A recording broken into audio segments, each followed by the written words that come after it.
जय जिनेन्द्र। आत्मा चैनल देख रहे सभी दर्शकों का स्वागत है। मैं हूं यश मेहरा। आइए एक नजर डालते हैं आज के धार्मिक और सामाजिक समाचारों पर। जम्मू कश्मीर के सांभा के विजयपुर से राहुल की भारत जोड़ो यात्रा की शुरुआत हुई। जम्मू के सतवारी में जनसभा के दौरान राहुल गांधी ने कहा कि देश को रोजगार सिर्फ छोटे व्यापारी और लघु और मध्यम व्यवसाय ही दे सकते हैं, देश के 2-3 बड़े उद्योगपति नहीं।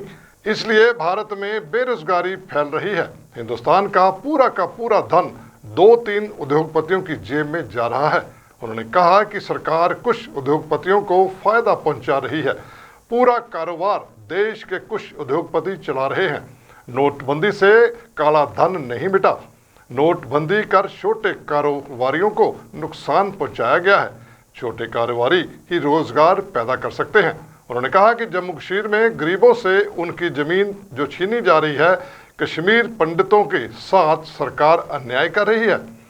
उन्होंने आरोप लगाया कि उपराज्यपाल ने कश्मीरी पंडितों की बात को सही तरीके से नहीं सुना। वह भीख नहीं, अपना हक मांग रहे हैं। जम्मू कश्मीर को बाहर के लोग चला रहे हैं। प्रदेश के लोगों की आवाज को प्रशासन नहीं सुन रहा। हिंदुस्तान में सबसे ज्यादा बेरोजगारी जम्मू कश्मीर में है। पढ़ाई करने के बाद भी युवाओं को रोजगार नहीं मिल रहा। उनके पास सेना में भर्ती होने का विकल्प था, लेकिन केंद्र की अग्निवीर योजना ने उनका सपना तोड़ दिया। उन्होंने कहा कि केंद्र शासित प्रदेश बनाकर जम्मू कश्मीर के लोगों का पूरा हक छीन लिया गया है। कांग्रेस पार्टी अगर सत्ता में आती है तो प्रदेश का दर्जा बहाल किया जाएगा। आत्मा ब्यूरो की रिपोर्ट। 26 जनवरी गणतंत्र दिवस की परेड में पंजाब समेत कई राज्यों की झांकी नहीं दिखेगी। इस बार गणतंत्र दिवस परेड में 17 राज्यों और केंद्र शासित प्रदेशों की 23 झांकियां प्रदर्शित की जाएंगी। इसके अलावा केंद्रीय मंत्रालयों और विभागों की 6 झांकियां भी परेड में शामिल होंगी। यह झांकी देश की समृद्ध सांस्कृतिक विरासत, आर्थिक और सामाजिक प्रगति और आंतरिक और बाहरी सुरक्षा को दर्शाती है। रक्षा मंत्रालय के जनसंपर्क अधिकारी ने मीडिया को बताया कि इस साल की ज्यादातर झांकियों की थीम महिला सशक्तिकरण है। दिल्ली में 26 जनवरी को होने वाली परेड में दिल्ली प्रदेश, पंजाब और हिमाचल समेत कई अन्य राज्यों की झांकियां नहीं दिखेंगी। गुजरात की झांकी अक्षय ऊर्जा स्रोतों पर ध्यान देने के साथ सांस्कृतिक परंपरा और वैज्ञानिक सोच के मिश्रण को प्रदर्शित करेगी। जम्मू कश्मीर की झांकी धार्मिक और मनोरंजक पर्यटन की संभावनाओं को प्रदर्शित करेगी। इस साल इसकी थीम होगी न्यू जम्मू एंड कश्मीर। आत्मा ब्यूरो की रिपोर्ट। आप सभी को सूचित करते हुए परम आनंद की अनुभूति हो रही है कि हमारे असीम पुण्यदेव से अध्ययन योगी आचार्य सम्राट पूज्य डॉक्टर शिव मुनि जी महाराज साहब एवं उत्तर भारतीय प्रवर्तक गुरुदेव श्री आशीष मुनि जी साहब के आज्ञानुवर्ती जप जोगी तपस्वी रतन गुरुदेव श्री जिनेश मुनि जी महाराज साहब के पावन सानिध्य में जैन ज्योति जिन शासन प्रभाविका संथारा साधिका उप प्रवर्तनी गुरुनी मैया श्री स्वर्ण कांता जी महाराज साहब एवं शांत मुद्रा संथारा साधिका उप प्रवर्तनी गुरुनी मैया श्री राजकुमारी जी महाराज साहब के दिव्य आशीर्वाद से सर्वमना सबनाम धन्य उत्तर भारत प्रवर्तनी गुरुनी मैया श्री सुधा जी महाराज साहब श्रमणी सूर्य उप प्रवर्तनी गुरुनी मैया श्री वीर कांता जी महाराज साहब आगम रसिका आगम वारिधि प्रवचन प्रभाविका गुरुनी मैया श्री संतोष जी महाराज साहब मधुर वक्ता विद्या विलासिनी श्री सुदेश जी महाराज साहब मधुर गायिका श्री समीक्षा जी महाराज साहब आदि ठाणे की पावन निशा में अध्यानार्थ विमुक्षु कुमारी अंजलि जैन 27 जनवरी 2023 को संयम पथ पर अग्रसर होने जा रही है। एसएस जैन सभा मोहाली फेज 6 में भव्य दीक्षा महोत्सव किया जा रहा है, जिसके उपलक्ष्य में मेहंदी की रस्म अदा की गई।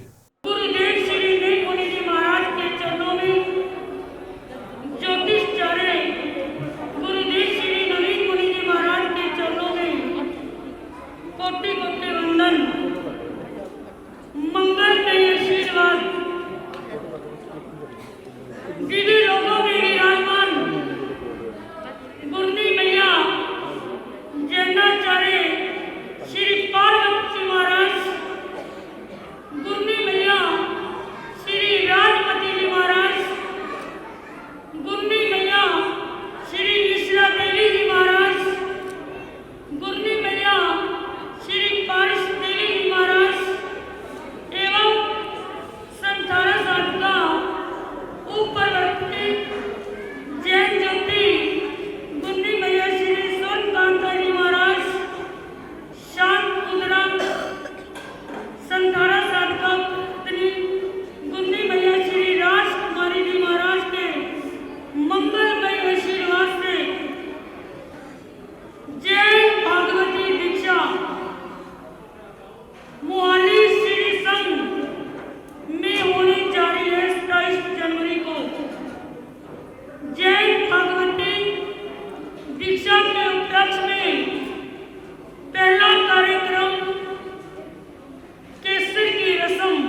मोहाली से नवल के साथ साहिल जैन की रिपोर्ट।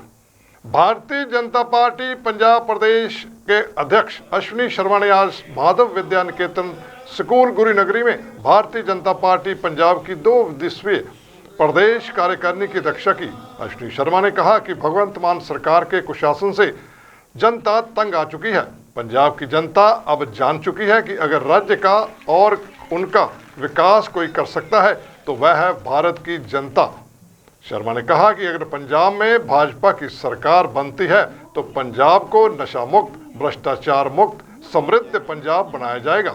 वहीं गुजरात के पूर्व मुख्यमंत्री और पंजाब बीजेपी के प्रभारी विजय रूपानी सोमवार सुबह गोल्डन टेम्पल में माथा टेकने पहुंचे। इस दौरान उन्होंने अमृतसर में प्रदेश इकाई की बैठक करने की बात कही। वहीं उन्होंने पंजाब के झांकी प्रदर्शन को 26 जनवरी परेड से बाहर निकालने के पीछे राज्य सरकार को जिम्मेदार ठहराया। अमृतसर के माधव विद्या निकेतन में चल रहे भाजपा प्रदेश कार्यकारिणी के कार्यक्रम में भाग लेने के लिए विजय रूपानी अमृतसर पहुंचे। जानकारी के अनुसार इस 2 दिवसीय प्रदेश कार्यकारिणी में पहले दिन करीब 150 प्रतिनिधियों ने भाग लिया। राज्य कोर ग्रुप के सदस्य, प्रदेश पदाधिकारी, जिला पदाधिकारी और जिलाध्यक्षों ने भाग लिया। दूसरे दिन करीब 450 प्रतिनिधियों ने हिस्सा लिया। लीडर बढ़ गए हैं पार्टी ਦੇ कार्यकर्ता घट गए हैं। नहीं ਤੁਹਾਨੂੰ लगता है पार्टी भी तगड़ी है, कार्यकर्ता भी बहुत ने, लीडर भी तगड़ा है। 2 ਦਿਨਾਂ ਦੀ ਮੀਟਿੰਗ ਹੈ। ਮੀਟਿੰਗ ਦੇ ਵਿੱਚ ਅੱਜ ਤੱਕ ਹੀ ਏਜੰਡਾ ਤੁਹਾਨੂੰ ਸ਼ਾਇਦ ਪਤਾ ਹੋਏਗਾ ਇਹਦੇ ਬਾਰੇ ਕਿ ਕੀ ਏਜੰਡਾ नहीं लगातार डिस्कस होएगा जी, सारे फैक्टर डिस्कस होंगे, सत्र होंगे और एक एक इशू लेके डिस्कस किया जाएगा।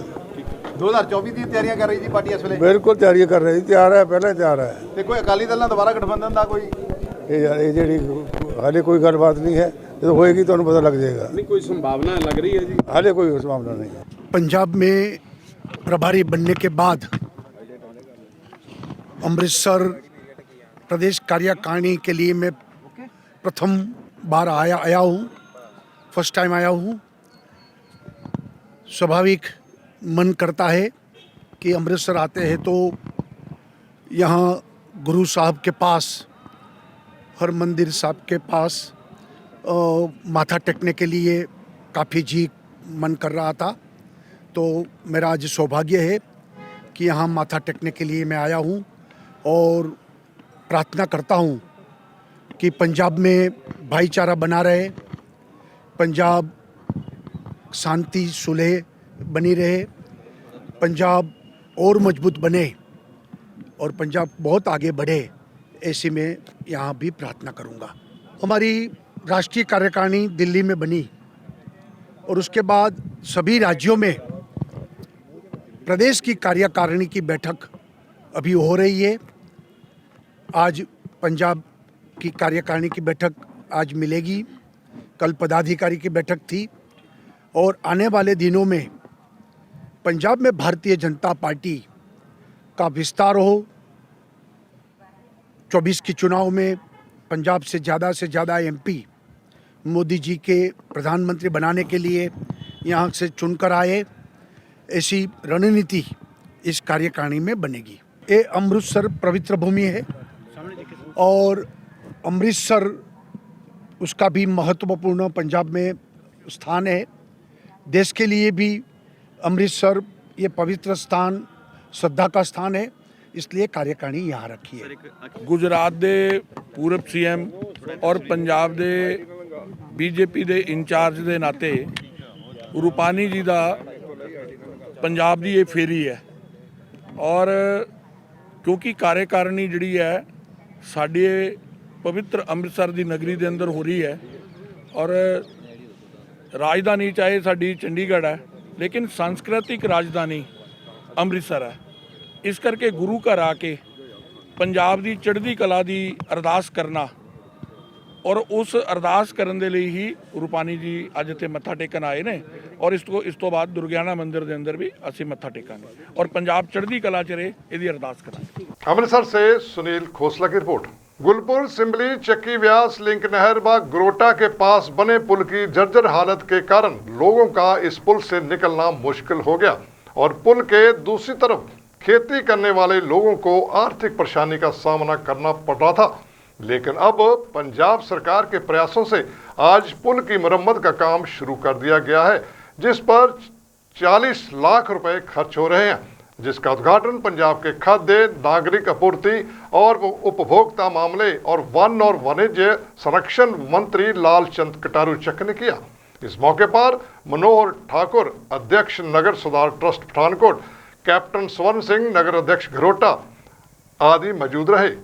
इस समागम में कैबिनेट मंत्री लालचंद कटारू चक ने कहा कि हालांकि इस पुल की मरम्मत पहले भी की गई थी, लेकिन इस बार उन्होंने अधिकारियों को यह भी निर्देश दिया है कि जो पैसा सरकार द्वारा जारी किया गया है वह पुल की मरम्मत पर ध्यान में रखते हुए काम किया जाना चाहिए, ताकि आने वाले लंबे समय तक दोबारा पुल की मरम्मत की आवश्यकता ना पड़े। ਇਹ ਜਿਹੜਾ ਨਾਲਾ ਆ ਸਿਟ ਜੈਕਟਰ ਬਗਿਆਲ ਤੋਂ ਨਿਕਲਦਾ ਅੱਪਰ ਵਾਲੀ ਦੁਆਬ ਨਹਿਰ ਦੇ ਵਿੱਚੋਂ, ਔਰ ਕਾਫੀ ਲੰਬੇ ਅਰਸੇ ਤੋਂ ਕਿਉਂਕਿ ਬਰਸਾਤਾਂ ਦੇ ਅੰਦਰ ਇਹ ਪੁਲ ਜਿਹੜਾ ਡੈਮੇਜ ਹੋ ਗਿਆ ਸੀਗਾ, ਸੋ ਮੈਂ ਕਾਫੀ ਇਹਦੇ ਉੱਤੇ ਭੱਜ ਦੌੜ ਕਰਕੇ ਤੇ ਇਹਦਾ 40 ਲੱਖ ਰੁਪਈਆ ਜਿਹੜਾ ਉਹ ਮਨਜ਼ੂਰ ਕਰਾਇਆ। ਸੋ ਅੱਜ ਇਸ ਪੁਲ ਦੀ ਰਿਪੇਅਰ ਦੇ ਲਈ ਇਹ 40 ਲੱਖ ਰੁਪਈਆ ਆਇਆ, ਔਰ ਇਹਦੀ ਰਿਪੇਅਰ ਕਰਕੇ ਬਿਲਕੁਲ ਇੱਕ ਸਾਇੰਟੀਫਿਕ ਬੇਸ ਦੇ ਉੱਤੇ ਉਹਨਾਂ ਨੇ ਆਪਣਾ ਇਹਦਾ ਸਟਰਕਚਰ ਤਿਆਰ ਕਰਨਾ, ਤਾਂ ਜੋ ਇਸ ਇਲਾਕੇ ਦੇ ਲੋਕਾਂ ਦੀਆਂ ਖਾਸ ਕਰਕੇ ਘਰੋਟਾ ਪਿੰਡ ਦੇ ਲੋਕਾਂ ਨੂੰ ਜਿਹੜਾ ਇਸ ਪਾਸੇ ਜਿਨ੍ਹਾਂ ਦੀਆਂ ਜ਼ਮੀਨਾਂ ਨੇ ਖੇਤੀਬਾੜੀ ਲਈ ਆਣੇ ਜਾਣੇ ਪੈਂਦਾ ਕਿਸਾਨਾਂ ਨੂੰ, ਉਹ ਕਾਫੀ ਦਿੱਕਤ ਸੀਗੀ। ਸੋ ਮੈਨੂੰ ਖੁਸ਼ੀ ਹੈ ਕਿ ਅੱਜ ਇਸ ਪੁਲ ਦਾ ਉਹਦਾ ਜਿਹੜੀ ਰਿਪੇਅਰ ਦਾ ਅਸੀਂ 40 ਲੱਖ ਰੁਪਏ ਨਾਲ ਜਿਹੜੀ ਹੋਣੀ ਉਹਦਾ ਉਦਘਾਟਨ ਕੀਤਾ, ਔਰ ਮੇਰਾ ਇਹ ਭਰੋਸਾ ਵੀ ਹੈ ਇਲਾਕੇ ਦੇ ਲੋਕਾਂ ਨੂੰ ਵੀ ਕਿਸੇ ਚੀਜ਼ ਲਈ ਸਮਾਂ ਲੱਗ ਸਕਦਾ, ਕਿਉਂਕਿ ਸਰਕਾਰੀ ਕੰਮ ਨੇ ਉਹਦਾ ਇੱਕ ਪ੍ਰੋਸੈਸ ਹੁੰਦਾ ਤੇ ਉਹਨੂੰ ਪੂਰਾ ਕਰਦਿਆਂ ਅੱਜ ਅਸੀਂ ਇਸ ਮੁਕਾਮ ਤੇ ਪਹੁੰਚੇ ਹਾਂ। ਨਾ ਕੇਵਲ ਇਹਦੀ ਰਿਪੇਅਰ ਦਾ ਬਲਕਿ ਆਉਣ ਵਾਲੇ ਸਮੇਂ 'ਚ ਇਸ ਇਲਾਕੇ ਦੇ ਅੰਦਰ ਇਸੇ ਜਗ੍ਹਾ ਦੇ ਉੱਤੇ ਇੱਕ ਵਧੀਆ ਪੁਲ ਬਣੇ, ਇਹ ਵੀ ਮੇਰਾ ਯਤਨ ਹੈਗਾ ਆ। ਸੋ ਭਵਿੱਖ ਦੇ ਅੰਦਰ ਲੋਕਾਂ ਨੂੰ ਹੁਣ ਆਵਾਜਾਈ ਦੀ ਕੋਈ ਦਿੱਕਤ ਨਹੀਂ ਰਹੇਗੀ। ਇਹ ਪੁਲ ਕੇਵਲ ਦੀ ਕੇਵਲ ਮਤਲਬ ਜਿਹੜਾ ਉਹ ਟਰਾਲੀਆਂ ਲਈ, ਛੋਟੀਆਂ ਕਾਰਾਂ ਲਈ, ਗੱਡੀਆਂ ਲਈ ਹੋਏਗਾ, ਕਿਸੇ ਵੀ ਤਰ੍ਹਾਂ ਦੀ ਕੋਈ ਵੱਡਾ ਟਰੱਕ ਜਿੱਦਾਂ ਕੋਈ ਮਾਈਨਿੰਗ ਦਾ ਇੱਥੋਂ ਅਸੀਂ ਨਹੀਂ ਗੁਜ਼ਰਨ ਦੇਣਾ, ਕਿਉਂਕਿ ਇਹ ਲੋਕਾਂ ਲਈ ਬਣਿਆ ਪੁਲ ਹੈਗਾ ਆ। ਸੋ ਇਹ ਸੁਰੱਖਿਅਤ ਰਹੇ ਤੇ ਮੇਰੇ ਘਰੋਟਾ ਇਲਾਕੇ ਦੇ ਲੋਕਾਂ ਨੂੰ ਇਹਦਾ ਬਹੁਤ ਵੱਡਾ ਜਿਹੜਾ ਉਹ ਦਿੱਕਤ ਸੀਗੀ, ਅੱਜ ਮੈਂ ਉਹਨੂੰ ਦੂਰ ਕਰਨ ਦੇ ਵਿੱਚ ਸਫਲ ਵੀ ਹੋਇਆ। ਸੋ ਸਾਰੇ ਹੀ ਇਲਾਕਾ ਵਾਸੀਆਂ ਨੂੰ ਮੇਰੇ ਵੱਲੋਂ ਮੁਬਾਰਕ ਵੀ ਹੈ, ਔਰ ਇਹ ਚੰਗਾ ਪੁਲ ਬਣੇ, ਮੇਰੀਆਂ ਦੁਆਵਾਂ ਵੀ ਨੇ, ਤੇ ਦੁਬਾਰਾ ਇੱਕ ਨਵਾਂ ਪੁਲ ਵੀ ਇਸ ਇਲਾਕੇ ਲਈ ਲੈ ਕੇ ਆਵਾਂਗਾ, ਇਹ ਮੇਰਾ ਵਾਅਦਾ ਇਲਾਕੇ ਦੇ ਲੋਕਾਂ ਨੂੰ।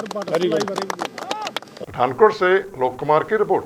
YPSS के जवानों ने पंजाब बचाओ अभियान के तहत अमृतसर में अश्लीलता, गैंगस्टरवाद और नशे को बढ़ावा देने वाले गानों के खिलाफ रैली में हजारों की संख्या में मोटरसाइकिल सवार युवकों ने जहां पूरे शहर में भड़काऊ व अश्लील गायकी के खिलाफ नारेबाजी कर विरोध जताया, वहीं पर्चे बांट और जगह जगह संबोधन कर उन्होंने लोगों को जागरूक भी किया। इस अवसर पर रैली का नेतृत्व करते हुए राजवीर सिंह ने कहा कि उनके अभियान का मकसद ऐसे हिंसक, भड़काऊ, अश्लील व नशे को बढ़ावा देने वाले गानों पर नकेल कसना है, जिनके कारण पंजाब नशा, अश्लीलता, गैंगस्टरवाद, गुंडागर्दी व अराजकता की ओर धकेला जा रहा है। उन्होंने कहा कि हम सरकार से सेंसर बोर्ड की मांग कर रहे हैं ताकि ऐसे गानों पर नकेल कसी जा सके। ऐसा करने पर कानून द्वारा सख्ती का भी प्रावधान रखा जाना चाहिए। युवा परिवार सेवा समिति ਵੱਲੋਂ मैं कुलविंदर सिंह जनरल ਸਕੱਤਰ पंजाब ਅੱਜ ਤੁਹਾਡੇ ਮੂਹਰੇ ਸੰਬੋਧਨ ਕਰ ਰਿਹਾ ਹਾਂ। ਇਸ ਰੈਲੀ ਨੂੰ ਲੈ ਕੇ ਪੰਜਾਬ ਬਚਾਓ ਰੈਲੀ ਲੱਚਰ ਔਰ ਭੜਕਾਊ ਗੀਤਾਂ ਤੋਂ ਪੰਜਾਬ ਬਚਾਉਣ ਦੀ ਮੁਹਿੰਮ ਹੈਗੀ ਹੈ। ਤੁਸੀਂ ਸਭ ਨੇ ਦੇਖਿਆ ਹੋਣਾ, ਮੀਡੀਆ ਤਾਂ ਕਾਫੀ ਇਸ ਚੀਜ਼ ਤੋਂ ਵਾਕਿਫ ਹੈਗਾ ਆ ਕਿ ਪੰਜਾਬੀ ਗਾਇਕਾਂ ਦੀ ਜਿਹੜੀ ਰਵਾਇਤ ਹੈਗੀ ਹੈ ਬਹੁਤ ਮਾੜੀ ਚੱਲ ਪਈ ਹੈ, ਜਿਹਦੇ ਵਿੱਚ ਹਥਿਆਰ ਪ੍ਰਮੋਟ ਕੀਤੇ ਜਾ ਰਹੇ ਨੇ, ਬਿਲਕੁਲ ਅਦਨਗਨ ਮਾਡਲਾਂ ਪੇਸ਼ ਕੀਤੀਆਂ ਜਾ ਰਹੀਆਂ ਨੇ। ਪੰਜਾਬ ਦੀਆਂ ਗੁਰੂਆਂ ਪੀਰਾਂ ਦੀ ਧਰਤੀ ਦੀ ਜੋ ਸਿੱਖਿਆ ਠੀਕ ਉਸ ਤੋਂ ਉਲਟ ਕੰਮ ਹੋ ਰਿਹਾ ਹੈਗਾ ਆ, ਤੇ ਉਸ ਚੀਜ਼ ਦੇ ਖਿਲਾਫ ਅਸੀਂ ਅੱਜ ਮਾਰਚ ਕਰ ਰਹੇ ਹਾਂ, ਰੈਲੀ ਕਰ ਰਹੇ ਹਾਂ, ਸੜਕਾਂ ਤੇ ਉਤਰਨ ਲੱਗੇ ਹੈਗੇ ਆ। ਔਰ ਉਹਦਾ ਮੁੱਖ ਕਾਰਨ ਕੀ ਹੈਗਾ, ਕਾਹਤੇ ਅਸੀਂ ਇਹਨਾਂ ਦੇ ਗਾਣਿਆਂ ਦੇ ਖਿਲਾਫ ਆਏ ਹਾਂ। ਬੜੇ ਲੰਬੇ ਅਰਸੇ ਤੋਂ ਯੁਵਾ ਪਰਿਵਾਰ ਸੇਵਾ ਸਮਿਤੀ ਨਸ਼ਿਆਂ ਤੇ ਕੰਮ ਕਰ ਰਿਹਾ ਸੀਗਾ। ਇੱਕ ਤੀਸਰਾ ਮੁੱਦਾ ਨਸ਼ਾ ਵੀ ਹੈਗਾ ਇਹਦੇ ਵਿੱਚ। ਬੜੇ ਲੰਬੇ ਸਮੇਂ ਤੋਂ ਅਸੀਂ ਨਸ਼ੇ ਤੇ ਕੰਮ ਕਰ ਰਹੇ ਸੀਗੇ, ਔਰ ਅਸੀਂ ਵੇਖਿਆ ਕਿ ਨਸ਼ੇ ਤੇ ਜਿੰਨਾ ਮਰਜ਼ੀ ਕੰਮ ਕਰ ਲਈਏ, ਜਦ ਗਾਣਿਆਂ ਦੇ ਵਿੱਚ ਜਿਹਨਾਂ ਗਾਣਿਆਂ ਨੂੰ ਕਰੋੜਾਂ ਲੋਕ ਸੁਣਦੇ, ਉਹਨਾਂ ਵਿੱਚ ਹੀ ਨਸ਼ਾ ਪ੍ਰਮੋਟ ਹੋਣ ਲੱਗ ਜੇ, ਫਿਰ ਅਸੀਂ ਨਸ਼ੇ ਨੂੰ ਕਿੱਦਾਂ ਰੋਕ ਸਕਾਂਗੇ। ਤੇ ਉਸ ਚੀਜ਼ ਨੂੰ ਵੇਖਦੇ ਹੋਏ ਅਸੀਂ ਸੋਚਿਆ ਕਿ ਪਹਿਲਾਂ ਅਸੀਂ ਉਸ ਚੀਜ਼ ਤੇ ਕੰਮ ਕਰੀਏ ਜਿਹੜੀ ਜੜ੍ਹ ਹੈ ਇਸ ਨਸ਼ੇ ਦੀ। ਔਰ ਅਸੀਂ ਮੰਨਦੇ ਹਾਂ ਕਿ ਪੰਜਾਬ ਦੇ ਵਿੱਚ ਜਿਹੜਾ ਗਾਣਿਆਂ ਦੇ ਵਿੱਚ ਫੀਮ ਦੀ ਪ੍ਰਮੋਸ਼ਨ ਹੁੰਦੀ ਹੈ, ਨਾਗਣੀ ਦੀ ਪ੍ਰਮੋਸ਼ਨ ਹੁੰਦੀ ਹੈ, दारू ਦੀ ਪ੍ਰਮੋਸ਼ਨ ਹੁੰਦੀ ਹੈ, ਪੈਗਾਂ ਦੀ, ਔਰ ਕਈਆਂ ਨੇ ਤਾਂ ਇੱਦਾਂ ਕਹਿਤਾ ਕਿ ਜੀ ਪੈਗ ਤੇ दारू ਤੇ ਕੋਈ ਨਸ਼ਾ ਹੀ ਨਹੀਂ ਹੈਗਾ। ਤੇ ਇਹ ਸਭ ਨੂੰ ਜਿਹੜਾ ਕਹਿ ਕੇ ਪ੍ਰਮੋਟ ਕੀਤਾ ਜਾ ਰਿਹਾ ਆ, ਇਹ ਸਭ ਚੀਜ਼ਾਂ ਤੇ ਨੱਥ ਪਾਉਣ ਦੇ ਲਈ ਸਾਨੂੰ ਪਹਿਲਾਂ ਸਿੰਗਰਾਂ ਦੇ ਜਿਹੜੀ ਰਵਾਇਤ ਚੱਲ ਪਈ ਹੈ ਉਹਦੇ ਖਿਲਾਫ ਆਵਾਜ਼ ਚੁੱਕਣੀ ਪਏਗੀ, ਆਵਾਮ ਨੂੰ ਇਕੱਠਾ ਕਰਨਾ ਪਏਗਾ ਔਰ ਇੱਕ ਸੈਂਸਰ ਬੋਰਡ ਦੀ ਮੰਗ ਕਰਨੀ ਪਏਗੀ। ਜਿਸ ਸੈਂਸਰ ਬੋਰਡ ਦੇ ਕੋਲ ਹਰ ਇੱਕ ਗਾਣਾ ਜਾਏ, ਉਹ ਬੋਰਡ ਚੈੱਕ ਕਰੇ ਕਿ ਵਾਕਈ ਇਹ ਸਮਾਜ 'ਚ ਪੇਸ਼ ਕਰਨ ਯੋਗ ਹੈਗਾ। ਅਗਰ ਹੈਗਾ ਆ ਤਾਂ ਫਿਰ ਹੀ ਉਹ ਸਮਾਜ 'ਚ ਆਉਣਾ ਚਾਹੀਦਾ। ਕੋਈ ਰਿਸਪੌਂਸਿਬਲ ਤਾਂ ਹੋਣਾ ਚਾਹੀਦਾ ਆ। ਘੱਟੋ ਘੱਟ ਆਪਾਂ ਕਿਸੇ ਨੂੰ ਫੜ ਤਾਂ ਸਕੀਏ ਕਿ ਭਾਈ ਇਹ ਗਾਣਾ ਆ ਕਿੱਦਾਂ ਗਿਆ ਸਮਾਜ ਦੇ ਵਿੱਚ। ਚਲੋ ਆਪਾਂ ਇਹ ਵੀ ਮੰਨਦੇ ਹਾਂ ਕਿ ਸੈਂਸਰ ਬੋਰਡ ਬਣਨ ਤੋਂ ਬਾਅਦ ਹੋ ਸਕਦਾ ਫਿਰ ਵੀ 1-2 ਗਾਣੇ ਇਸ ਤਰ੍ਹਾਂ ਦੇ ਨਿਕਲ ਜਾਣ ਸੈਂਸਰ ਬੋਰਡ ਦੇ ਥਰੂ ਵੀ, ਪਰ ਫਿਰ ਆਪਾਂ ਕਿਸੇ ਨੂੰ ਫੜ ਤਾਂ ਸਕਾਂਗੇ। ਹਾਂ ਭਾਈ ਸੈਂਸਰ ਬੋਰਡ ਕਿਵੇਂ ਹੋਇਆ, ਇਹ ਹੋਣਾ ਨਹੀਂ ਚਾਹੀਦਾ ਸੀਗਾ। ਆਵਾਜ਼ ਤਾਂ ਚੁੱਕ ਸਕਾਂਗੇ ਕਿਸੇ ਤੇ। ਅੱਜ ਇਹ ਅਨਆਰਗੇਨਾਈਜ਼ਡ ਵੇ ਦੇ ਨਾਲ ਜਿਹੜਾ ਆਪਣੀ ਮਰਜ਼ੀ ਦੇ ਨਾਲ ਜਿਹੜਾ ਮਰਜ਼ੀ ਜੋ ਮਰਜ਼ੀ ਲਿਖ ਕੇ YouTube ਤੇ ਪਾਈ ਜਾਂਦਾ ਹੈ, ਜੋ ਮਰਜ਼ੀ ਲਿਖ ਕੇ ਭੜਕਾਊ ਤੋਂ ਭੜਕਾਊ ਸ਼ਬਦਾਵਲੀ ਪਾਈ ਜਾਂਦਾ ਹੈ। ਮਾਹੌਲ ਖਰਾਬ ਕੀਤਾ ਜਾ ਰਿਹਾ। ਤੁਸੀਂ ਦੇਖੋ ਗੈਂਗਸਟਰਾਂ ਦੇ ਕਰਕੇ ਕਿੰਨੀਆਂ ਮੌਤਾਂ ਪੰਜਾਬ ਦੇ ਵਿੱਚ ਪਿਛਲੇ ਦਿਨੀ ਦੇਖਣ ਨੂੰ ਮਿਲੀਆਂ, ਤੇ ਉਹ ਮੌਤਾਂ ਰੋਕੀਆਂ ਜਾ ਸਕਦੀਆਂ ਸੀ ਜੇ ਗੈਂਗਸਟਰਵਾਦ ਨੂੰ ਬੜਾਵਾ ਨਾ ਦਿੱਤਾ ਜਾਂਦਾ। ਤੇ ਕਿਉਂ ਨਾ ਆਪਾਂ ਉਹਨੂੰ ਰੋਕਣ ਦੇ ਲਈ ਪ੍ਰਯਤਨਸ਼ੀਲ ਹੋਈਏ ਸਾਰੇ ਅਸੀਂ ਯੂਥ ਵਾਲੇ ਜਿਹੜੇ ਆ। ਇਹ ਭੜਕਾਊ ਗਾਣਿਆਂ, ਲੱਚਰ ਗਾਣਿਆਂ ਔਰ ਨਸ਼ੇ ਨੂੰ ਪ੍ਰਮੋਟ ਕਰਨ ਵਾਲੇ ਗਾਣਿਆਂ ਦੇ ਖਿਲਾਫ ਅੱਜ ਉਤਰੇ ਆ ਔਰ ਇੱਕ ਸੈਂਸਰ ਬੋਰਡ ਦੀ ਮੰਗ ਕਰ ਰਹੇ ਆ, ਇੱਕ ਬਾਡੀ ਦੀ ਮੰਗ ਕਰ ਰਹੇ ਆ ਸਰਕਾਰ ਤੋਂ ਕਿ ਉਹ ਇੱਕ ਬਾਡੀ ਬਣਾਵੇ ਜਿਸ ਆਧਾਰ ਤੇ ਹਰ ਇੱਕ ਗਾਣਾ ਉਹਨਾਂ ਦੇ ਨਿਗਾਹ ਹੇਠ ਨਿਕਲ ਕੇ ਫਿਰ YouTube ਤੇ ਚੜੇ। ਅਗਰ ਕੋਈ ਚੜਾਉਂਦਾ ਆ, ਹੁਣ ਕੁਝ ਕਹਿ ਦੇਣਗੇ YouTube ਤਾਂ ਜੀ ਅਮਰੀਕਾ ਤੋਂ ਚੱਲਦਾ ਆ, ਉਹ ਤੇ ਤੁਸੀਂ ਰੋਕ ਕਿੱਦਾਂ ਲਾ ਦੋਗੇ? ਤੁਸੀਂ ਇਸ ਦੇਸ਼ ਦਾ, ਇਸ ਪੰਜਾਬ ਦਾ, ਆਪਣੇ ਸੂਬੇ ਦਾ ਕਾਨੂੰਨ ਤੇ ਬਣਾਓ। ਅਗਰ ਫਿਰ ਕੋਈ YouTube ਤੇ ਚੜਾਊਗਾ ਤੁਸੀਂ ਉਹਨੂੰ ਸਜ਼ਾ ਦਿਓ। ਉਹ ਫਿਰ ਪੰਜਾਬ 'ਚ ਬਣਨ ਜੋਗਾ ਤਾਂ ਨਹੀਂ ਰਹੂਗਾ ਨਾ ਘੱਟੋ ਘੱਟ। ਇਸ ਕਰਕੇ ਹਰ ਇੱਕ ਚੀਜ਼ ਦਾ ਹੱਲ ਹੋ ਸਕਦਾ ਆ। ਸਾਡੀ ਮਨਸ਼ਾ ਹੋਣੀ ਚਾਹੀਦੀ ਆ ਔਰ ਇਸ ਵਾਸਤੇ ਸਾਨੂੰ ਇਹ ਵੀ ਪਤਾ ਆ ਕਿ ਕੋਈ ਵੀ ਸਰਕਾਰ ਕੋ ਕਾਨੂੰਨ ਬਣਾਉਣਾ ਹੋਵੇ ਤੇ ਉਹਦੇ ਵਾਸਤੇ ਆਵਾਜ਼ ਜਿਹੜੀ ਹੈ ਸੰਗਤ ਦੀ, ਜਨਤਾ ਦੀ ਨਾਲ ਲੈਣੀ ਪੈਂਦੀ ਹੈ। ਅੱਜ ਇਹ ਰੈਲੀ ਕੱਢ ਕੇ ਅਸੀਂ ਪੂਰੇ ਅੰਮ੍ਰਿਤਸਰ ਦੇ ਵਿੱਚ ਜਾਗਰੂਕਤਾ ਫੈਲਾਵਾਂਗੇ ਕਿ ਇਹਨਾਂ ਗਾਣਿਆਂ ਦਾ ਨੁਕਸਾਨ ਕੀ ਹੈਗਾ ਆ ਔਰ ਬਹੁਤ ਸਾਰੇ ਲੋਕਾਂ ਨੂੰ ਨਾਲ ਲਵਾਂਗੇ। ਫਿਰ ਵੱਡੇ ਪੱਧਰ ਤੇ ਸਰਕਾਰ ਤੱਕ ਇਸ ਮੰਗ ਪੱਤਰ ਨੂੰ ਲੈ ਕੇ ਜਾਵਾਂਗੇ। DC ਸਾਹਿਬ ਨਾਲ ਸਾਡੀ ਮੁਲਾਕਾਤ ਤੈਅ ਹੋ ਚੁੱਕੀ ਹੈ, ਉਹਦਾ ਮੰਗ ਪੱਤਰ ਲੈ ਕੇ ਜਾਵਾਂਗੇ ਔਰ ਸਰਕਾਰ ਕੋ ਮੰਗ ਕਰਾਂਗੇ ਸੈਂਸਰ ਬੋਰਡ ਬਣਾਇਆ ਜਾਵੇ। ਸਾਡੀ ਅੱਜ ਦੀ ਰੈਲੀ ਦਾ ਜਿਹੜਾ ਮਸਲਾ ਉਹ ਬੜਾ ਹੀ ਮੈਂ ਕਹੂੰਗਾ ਕਿ ਵਿਸ਼ੇਸ਼ ਮੁੱਦਾ ਹੈਗਾ, ਕਿਉਂਕਿ ਪੰਜਾਬ ਦੇ ਵਿੱਚ ਆਪਾਂ ਨਿਤ ਵਾਰਦਾਤਾਂ ਦੇਖਦੇ ਹਾਂ ਔਰ ਨਸ਼ਾ ਇੰਨਾ ਜ਼ਿਆਦਾ ਦੇਖ ਰਹੇ ਹਾਂ। ਔਰ ਅਗਰ ਆਪਾਂ ਤਹਿ ਤੇ ਜਾਈਏ ਤੇ ਸਭ ਤੋਂ ਵੱਡੀ ਜਿਹੜੀ ਉਹਦੀ ਜੜ ਹੈ, ਉਹ ਜੜ ਹੈਗੀ ਆ ਸਾਡੇ ਅੱਜ ਦੇ ਗਾਣੇ, ਜਿਨ੍ਹਾਂ ਦੇ ਵਿੱਚ ਅਸ਼ਲੀਲਤਾ ਬਹੁਤ ਜ਼ਿਆਦਾ ਪਰੋਸੀ ਜਾ ਰਹੀ ਹੈ, ਜਿਨ੍ਹਾਂ ਦੇ ਵਿੱਚ ਗਾਣਿਆਂ ਦੇ ਵਿੱਚ ਅਸਲੇ ਨੂੰ ਇੰਨਾ ਜ਼ਿਆਦਾ ਪ੍ਰਮੋਟ ਕੀਤਾ ਜਾਂਦਾ ਕਿ ਜਿਹੜੀਆਂ ਚੀਜ਼ਾਂ ਦੇ ਨਾਲ ਫਿਰ ਵਾਰਦਾਤਾਂ ਨੂੰ ਅੰਜਾਮ ਦਿੱਤਾ ਜਾਂਦਾ। ਪੰਜਾਬ ਦਾ ਬਹੁਤ ਵੱਡਾ ਘਾਣ ਹੋ ਰਿਹਾ ਔਰ ਅਸੀਂ ਇਹ ਜਿਹੜੇ ਭੜਕਾਊ ਤੇ ਅਸ਼ਲੀਲ ਗਾਣਿਆਂ ਦੇ ਲਈ ਅਸੀਂ ਸਾਡੀ ਇਹ ਮੰਗ ਹੈ ਅੱਜ ਦੀ ਰੈਲੀ ਦੇ ਵਿੱਚ ਕਿ ਸਾਡੇ ਗਾਣਿਆਂ ਦੇ ਉੱਪਰ ਸੈਂਸਰ ਬੋਰਡ ਬਣੇ।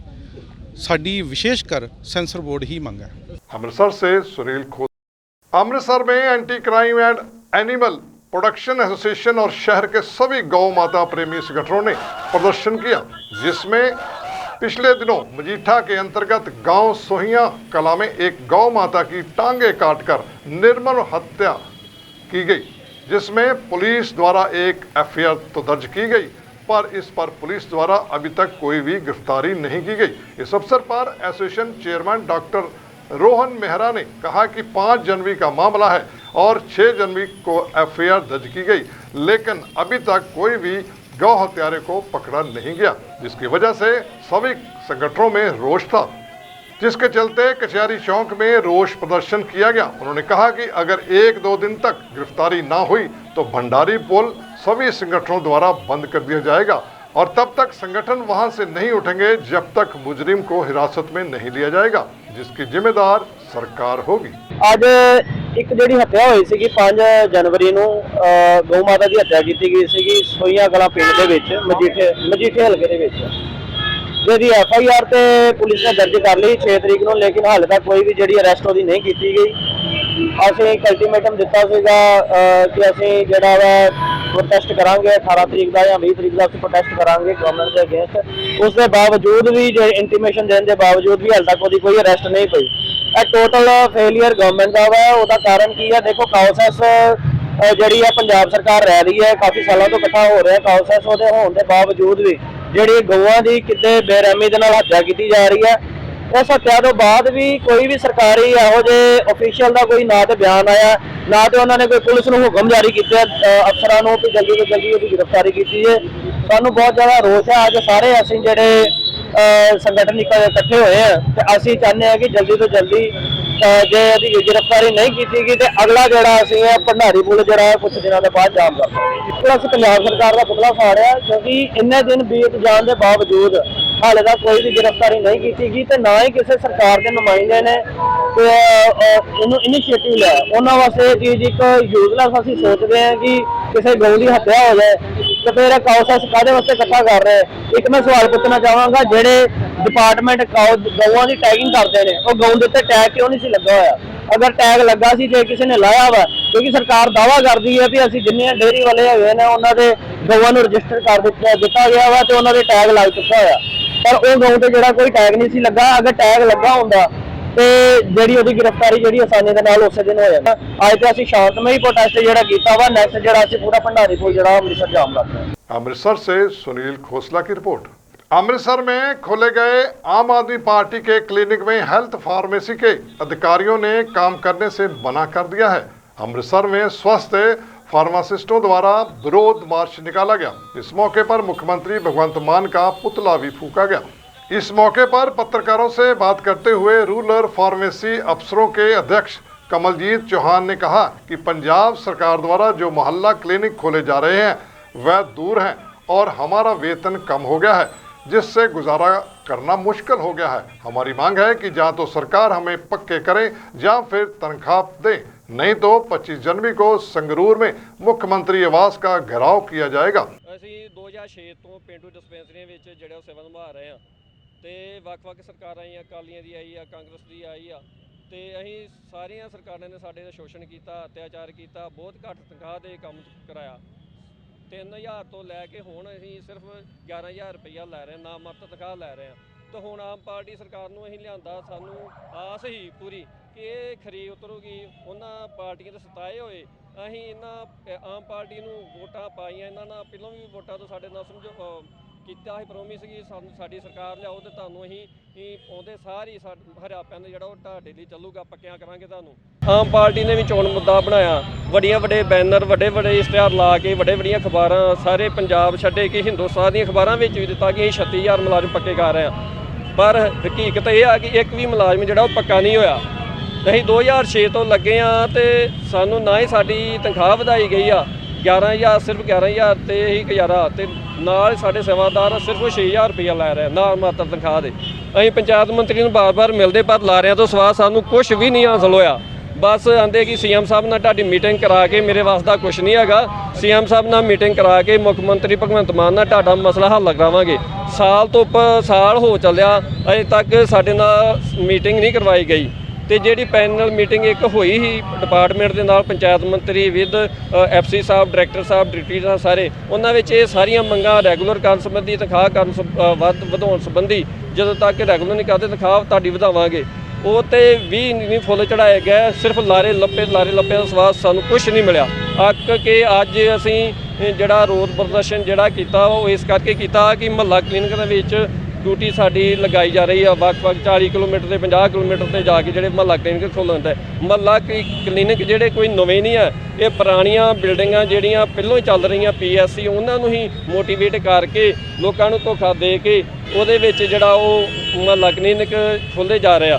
ਉੱਥੇ ਸਾਡੀਆਂ ਡਿਊਟੀਆਂ ਲਾਈਆਂ ਜਾ ਰਹੀਆਂ। ਅਸੀਂ ਡਿਊਟੀ ਤੋਂ ਫਿਰ ਵੀ ਨਹੀਂ ਭੱਜਦੇ। ਜੇ ਅਸੀਂ ਕਰੋਨਾ ਕਾਲ ਦੇ ਵਿੱਚ ਅਸੀਂ ਡਿਊਟੀਆਂ ਖੂਬੀ PP ਕਿੱਟਾਂ ਪਾ ਕੇ ਨਿਭਾ ਸਕਦੇ ਹਾਂ ਤੇ ਅੱਜ ਵੀ ਅਸੀਂ ਡਿਊਟੀਆਂ ਕਰ ਸਕਦੇ ਹਾਂ। ਅਸੀਂ ਡਿਊਟੀ ਕਰਨ ਨੂੰ ਤਿਆਰ ਵਾਂ, ਪਰ ਸ਼ਰਤ ਇਹ ਆ, ਬੇਨਤੀ ਭਗਵੰਤ ਮਾਨ ਦੇ ਅੱਗੇ ਆ ਤੇ ਇਹੀ ਆ ਕਿ ਸਾਨੂੰ ਪਹਿਲਾਂ ਰੈਗੂਲਰ ਕੀਤਾ ਜਾਵੇ, ਰੈਗੂਲਰ ਫਾਰਮਾਸਿਸਟਾਂ ਵਾਂਗੂ ਸਾਨੂੰ ਪੂਰੀ ਤਨਖਾਹ ਦਿੱਤੀ ਜਾਵੇ ਤੇ ਅਸੀਂ ਡਿਊਟੀਆਂ ਤੇ ਜਿਹੜੇ ਉਹ ਤਨਦੇਹੀ ਨਾਲ ਜਿਹੜੀਆਂ ਨਿਭਾ ਸਕੀਏ। ਇਹ ਕਰਕੇ ਜਿਹੜਾ ਅੱਜ ਸਾਰੇ ਪੰਜਾਬ ਦੇ ਵਿੱਚ DC ਦਫ਼ਤਰਾਂ ਦੇ ਜਿਹੜਾ ਉਹ ਮੁੱਖ ਮੰਤਰੀ ਦੇ ਨਾਂ ਦੇ ਮੰਗ ਪੱਤਰ ਦੇਣਾ ਵਾ, ਨਾਲ ਹੀ DCਆਂ ਦਾ ਹੈੱਡਕੁਆਟਰ ਦੇ ਅੱਗੇ ਪੁਤਲੇ ਸਾੜੇ ਆ ਮੁੱਖ ਮੰਤਰੀ ਪੰਜਾਬ ਦੇ। ਤੇ ਆਉਣ ਵਾਲੇ 25 ਤਰੀਕ ਨੂੰ ਅਸੀਂ CM ਸੰਗਰੂਰ ਕੋਠੀ ਦਾ ਜਿਹੜਾ ਉਹ ਘਿਰਾਓ ਕਰਨ ਜਾ ਰਹੇ ਹਾਂ ਤੇ ਸਾਨੂੰ ਆਸ ਆ ਕਿ ਸਰਕਾਰ ਸਾਡਾ ਸੰਘਰਸ਼ ਵੇਖਦੀ ਹੋਈ ਤੇ ਸਾਨੂੰ ਜਿਹੜਾ ਉਹ ਕੋਈ ਮੀਟਿੰਗ ਦਊਗੀ, ਮੀਟਿੰਗ ਕਾਲ ਦਊਗੀ ਤੇ ਸਾਡਾ ਰੈਗੂਲਰ ਦਾ ਜਿਹੜਾ ਮੁੱਦਾ ਵਾ ਉਹਨੂੰ ਹੱਲ ਕਰੂਗੀ ਤੇ ਸਾਨੂੰ ਪੂਰੀ ਤਨਖਾਹ ਦੇ ਕੇ ਨਵਾਜੂਗੀ। ਜੇ ਨਾ ਕਰੂਗੀ ਤਾਂ ਅਸੀਂ ਹੋਰ ਸੰਘਰਸ਼ ਨੂੰ ਤੇਜ਼ ਕਰਾਂਗੇ। अमृतसर से सुनील खोसला की रिपोर्ट। सतगुरु बाबा लाल दयाल जी का आज 668वां जन्म दिवस है, जिसको बड़े ही हर्षोल्लास के साथ मनाया गया। आज लुधियाना में इस अवसर पर सत्संग कर भक्तों ने बाबा लाल दयाल जी के दरबार में हाजिरी लगाई और लंगर लगाकर लोगों की सेवा की। महाराज जी का 668वां जन्मदिन है, उसके उपलक्ष्य में सारे शहर में बड़ी धूमधाम से आज मनाया गया है। तो लुधियाना लाल द्वारा में भी सत्संग रखा है, सारे दिन लंगर पानी की सभी व्यवस्थाएं हैं। तो बड़े ही धूमधाम से सारे शहर में गुरु महाराज की कृपा से, महंत श्री राम सुंदर दास महाराज जी के आशीर्वाद से सभी मनाया जा रहा है। तो सभी संगतों को दूज की, महाराज जी के जन्मदिन की हार्दिक शुभकामनाएं। गुरु महाराज की कृपा सब पर बनी रहे, सबके घर में बरकत हो, सब प्रकार से सबका कल्याण हो, मंगल हो, ऐसी हार्दिक कामना के साथ में महाराज जी का जन्मदिन मनाते हैं। जयकारा ध्यान प्रवासी जी दा बोल सांचे दरबार की जय। बाबा लाल दयाल जी की महिमा के बारे में क्या कहना चाहेंगे? कितनी महिमा है बाबा लाल दयाल जी की? बाबा लाल जी की तो महिमा जी अपरंपार है। जो भी कोई सच्चे मन से श्रद्धा भावना से इनके यहाँ अरदास लगाता है, इनसे प्रार्थना करता है, तो सबकी सभी मनोकामनाएं पूर्ण करते हैं। और विशेष रूप से जिनकी झोली नहीं भरती है उनको गुरु महाराज पुत्र प्रदान करते हैं।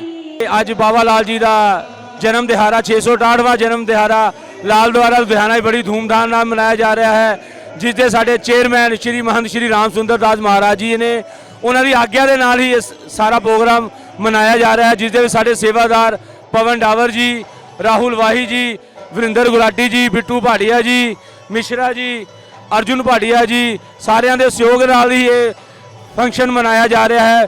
ਅਸੀਂ ਸਾਰੇ ਸੰਗਤਾਂ ਅੱਗੇ ਇਹੀ ਬੇਨਤੀ ਕਰਦੇ ਹਾਂ ਕਿ ਅੱਜ ਆਪਣੇ ਘਰ ਦੇ ਵਿੱਚ ਰਾਤ ਨੂੰ ਦੀਪਮਾਲਾ ਕਰਨ ਔਰ ਬਾਬਾ ਲਾਲ ਜੀ ਦਾ ਜਨਮਦਿਨ ਬੜੀ ਧੂਮਧਾਮ ਨਾਲ ਮਨਾਉਣ।